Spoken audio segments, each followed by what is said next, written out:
So hey guys, welcome to my YouTube channel. Guys, आज इस video में हम बात करेंगे कि कल आपका बोर्ड एग्जाम का पेपर है। आपने अभी तक कुछ भी नहीं पढ़ा है और ना ही कुछ याद किया है, ठीक है।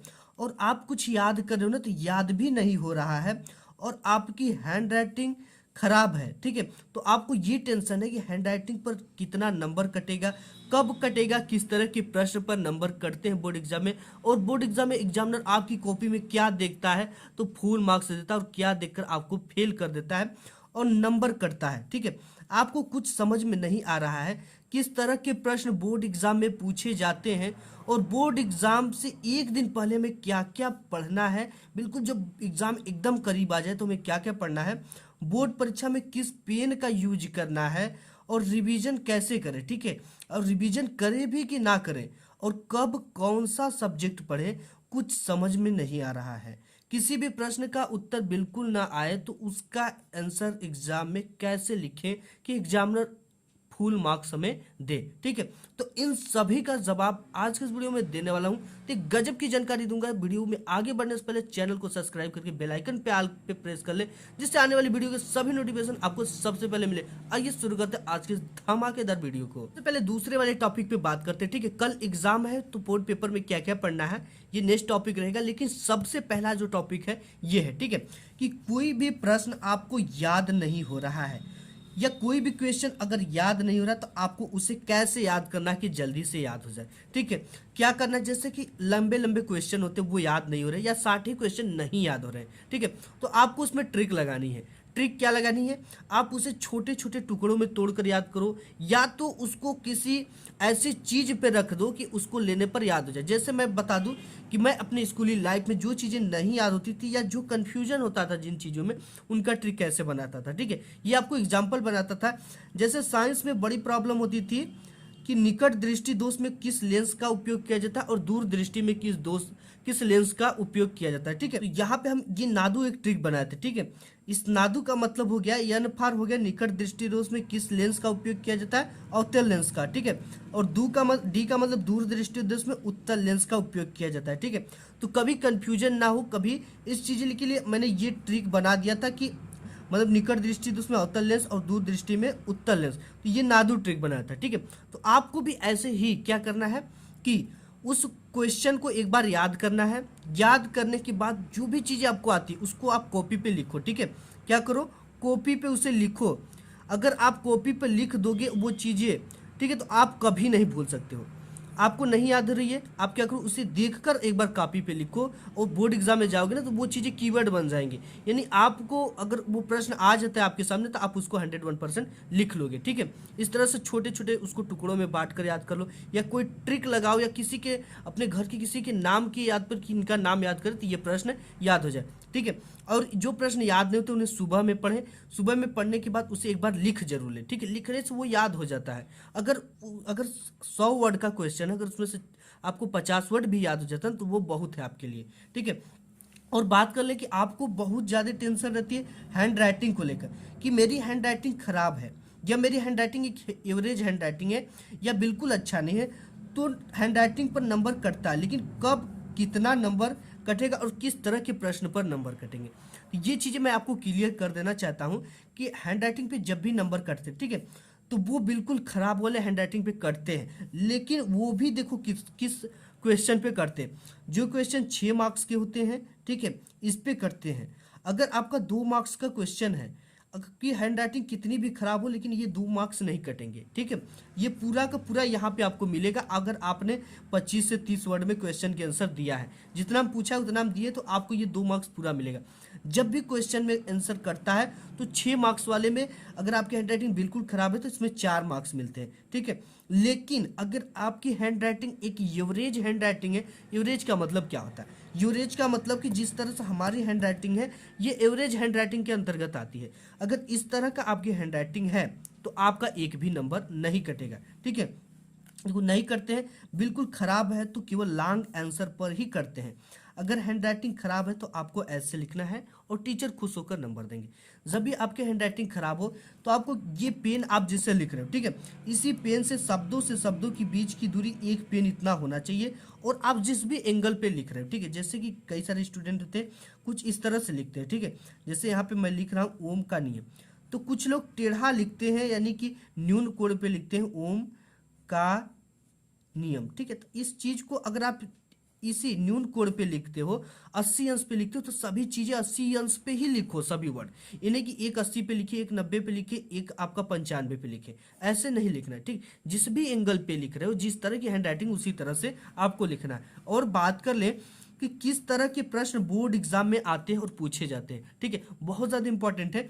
देखो बोर्ड एग्जाम का जो पेपर बनता है ना, जब भी बनता है तो वो बुक से बनता है, अनसॉल्व पेपर से बनता है, ठीक है। बोर्ड एग्जामिनर भी यही चीजें देखता है कि बच्चे, ये नहीं होता कि आपकी वहां पे बहुत ज्यादा हार्ड परीक्षा ली जा रही, यहाँ पे ये बस क्वेश्चन इसलिए दिया जाता है कि आप इसको किस तरह से प्रदर्शन कर पाते हो, आपने कितना सीखा है, ठीक है।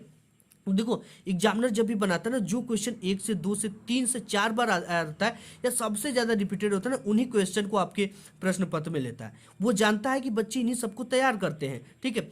और देखो ये जब भी बनती तो 5 साल के पुराने मॉडल पेपर को लिया जाता है, ठीक है। लेने के बाद उसमें से क्वेश्चन छाटा जाता है, जैसे कि यहाँ पे फर्स्ट साल का जो है उसमें से 3 क्वेश्चन लिया जाएगा, फिर जो दूसरे साल का है उसमें से 6 क्वेश्चन लिया जाएगा, 5 क्वेश्चन लिया जाएगा, इसी तरह से बनता है, ठीक है।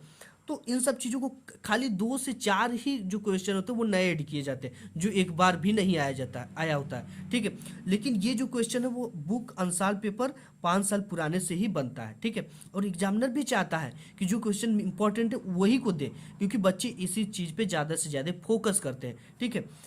और देखो 5 साल पुराने पेपर को देखकर और जो सबसे ज्यादा रिपीटेड क्वेश्चन होता है वही बनता है। देखो कि आपको कोई क्वेश्चन बार बार पूछा जाता है बोर्ड एग्जाम में, ठीक है, वो क्यों पूछा जाता है? क्योंकि एग्जामिनर भी चाहता है कि बच्चे यही तैयार करेंगे और इसी क्वेश्चन को हम देंगे, ठीक है।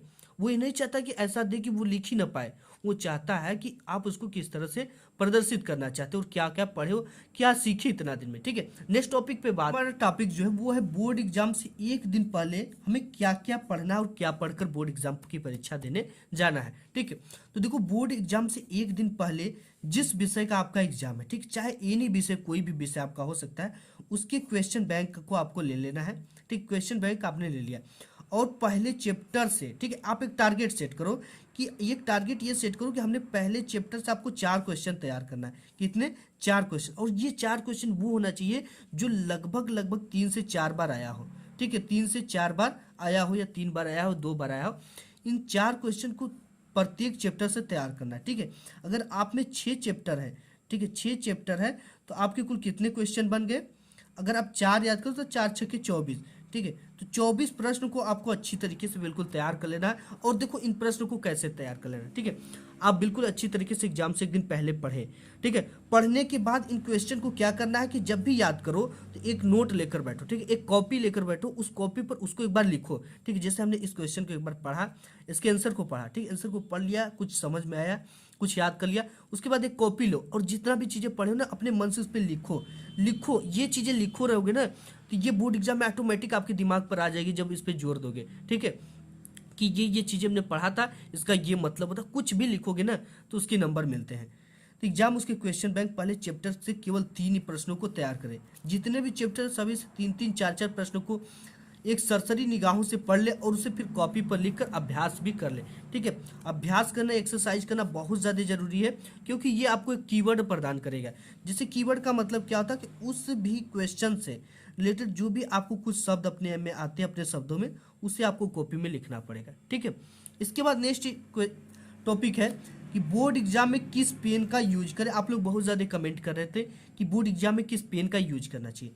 देखो बोर्ड एग्जाम की कॉपी लिखने के लिए उसी तरह के पेन का यूज करें जिससे आप पढ़ाई पीरियड में पूरे साल किए हो, ठीक है। ये नहीं कि आपका बोर्ड एग्जाम आ गया, आप मोटे मोटे नए बढ़िया पेन ले लिए और पेन को चलाए भी नहीं, सीधा एग्जाम देने चल गए। इस सिचुएशन में होता क्या है कि वो आपकी पेन हाथ में नहीं बैठता है, ठीक है। और कभी कभी होता है कि पेन बहुत ज़्यादा गाढ़ा चल रहा है या चल ही नहीं रहा है, फंस के चल रहा है, तो देखो नया पेन अक्सर ये प्रॉब्लम आती है। तो आप जो जिस भी पेन का बोर्ड एग्जाम में यूज करना चाहें उस पेन को 1 से 2 दिन घर पहले लाएं, ठीक है। लाने के बाद उससे एक आध दो प्रश्न सॉल्व करें और देखें कि ये जो पेन है मुझसे लह रहा है कि नहीं, बैठ रहा है कि नहीं हाथ में, इसकी लिखावट कैसी है, इसकी स्याही कैसे, ज़्यादा गाढ़ा तो नहीं चल रहे कि इस पर लिखेंगे तो उस पर प्रिंट हो जाए, ठीक है। इन सब चीज़ों का ध्यान देना है और आपने जो पूरे साल यूज किया उसी का यूज करना है, ठीक है। ये नहीं कि बोर्ड एग्जाम आया तो बहुत अच्छे अच्छे महंगे महंगे पेन ले लिए। अगर आपको लेना भी है ना तो बोर्ड एग्जाम से कुछ दिन पहले आप वो पेन ले लो जिससे लिखना, उसकी प्रैक्टिस कर लो। किसी भी तरह के महंगे नए पेन का यूज ना करें, अनकंफर्टेबल आपको महसूस होगा, आप बाल पॉइंट का पेन यूज करें, ठीक है। बाल पॉइंट वाले पेन क्या होते हैं कि ज़्यादा गाढ़ा नहीं चलते हैं और उसमें थोड़ा बोर्ड की कॉपी हल्की आती है, ठीक है। तो इस पार से उस पार छप जाता है जेल से पेन से लिखने पर। पेन का यूज करें, अगर जेल पेन का भी यूज करें तो इसको चेक कर ले कि ज़्यादा गाढ़ा तो नहीं ना चल रहा है। और आपको जेल जो लेना है, जेल पेन सेलो ले लो या एल्कोस ले लो, ये काफ़ी अच्छी पेन है, पतला भी है लिखने में और काफ़ी अच्छी चलती भी है, धोखा नहीं देंगी। जो ब्रांडेड पेन होती है वो धोखा आपको कभी नहीं देंगे, ठीक है। आप सेल्लो ले लो, एल्कोस ले लो, ये सब पेनें जो है अच्छी पेन है। नेक्स्ट टॉपिक पे बात कर ले। टॉपिक है कि आपको अब रिवीजन कैसे करना है, ठीक है। तो आपको देखो अब रिवीजन कुछ नहीं करना क्योंकि समय अब खत्म हो गया रिवीजन करने का। आप जिस दिन जिस विषय का एग्जाम है पूरा क्वेश्चन बैंक पढ़कर चले जाना है, बिल्कुल 8 से 10 घंटा क्वेश्चन बैंक को आप पढ़ लो, 6 से 7 घंटा बिल्कुल अच्छी तरीके से पढ़ लो।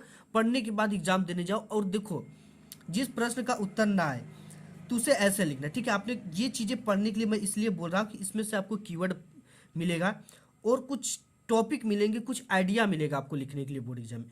जिस प्रश्न का उत्तर ना आए तो उसे ऐसे लिखो, क्वेश्चन से रिलेटेड आपको कीवर्ड लिखना है, ठीक है। जैसे मैं एग्जाम्पल के तौर पे बता देता हूँ आपको, ये कॉपी है, ठीक है। आपके बोर्ड एग्जाम में आ गया कि ओम का नियम क्या है, तो आपको देखो सबसे पहले इस तरह से प्रश्नोत्तर संख्या डाल के लिखना है, ओम के नियम के अनुसार क्या लिखना है, ओम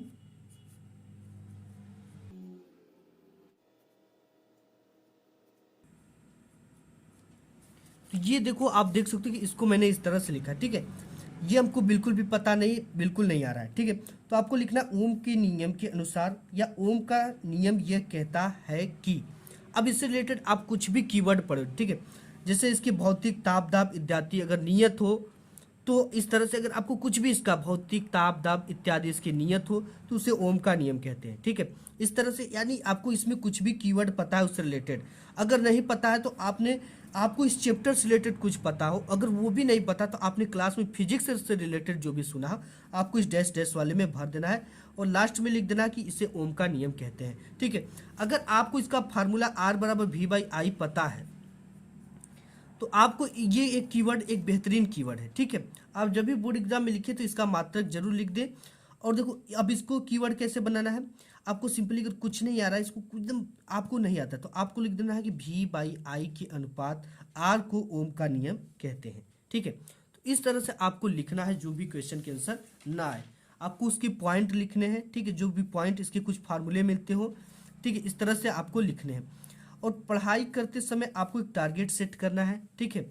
अगर आपको 3 घंटे पढ़ना है तो उसके लिए आप 5 घंटे का समय सेट करें, क्योंकि अगर आप 3 घंटे पढ़ना है और 3 घंटे का ही टाइम सेट कर लोगे तो आपकी जो बॉडी है ना वो उससे पहले ही क्या कर लेती है, डिमोनेटाइज हो जाती है, ठीक है। उससे पहले ही वो निराश होने लगती है। तो अपने बॉडी को 3 घंटे पढ़ना है तो कह दो कि इसको मैं 5 घंटे पढ़ूंगा, तो ये क्या होगी कि 3 घंटे पहले आपकी बॉडी, तब आप 3 घंटे तक पढ़ पाओगे, ठीक है। इसी तरह आपको अगर 90% लाना है तो आप 95% का टारगेट सेट करो। अगर आप गिरोगे इसी के अनुसार आप पढ़ाई करने लगोगे, ठीक है, आपकी बॉडी इसी के अनुसार ढलेगी। तो देखो आप बहुत ज़्यादा गिरोगे ना 95% तो आप 90% तक ला सकते हो। अगर 80 का बनाओगे, बहुत ज़्यादा बनाओगे 80 का, तो आप बहुत गिरोगे ना तो 75 तक गिरोगे, ठीक है। तो ये कुछ ट्रिक्स है जो कि एग्जाम से एक दिन पहले आप कर लोगे तो 101% आप बोर्ड एग्जाम में पास हो जाओगे। तो आज के इस वीडियो में बस इतना ही, मिलूंगा एक नेक्स्ट वीडियो में, तब तक के लिए धन्यवाद।